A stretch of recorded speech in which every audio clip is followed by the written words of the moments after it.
ছোঁয়ায় সকলকে বরণ করে নেওয়া হচ্ছে। বসন্তকাল মানে পলাশ শিমুলের আনাগোনা, চারিদিকে রঙের বাহার।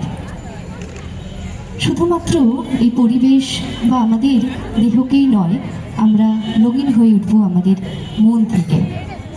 এই প্রয়াসকে সাক্ষী রেখে এ বছরের আমাদের বুনিয়াদপুর ক্রিয়েটিভ ডান্স একাডেমির চিন্তাভাবনায় রয়েছে রং মেলার দিন।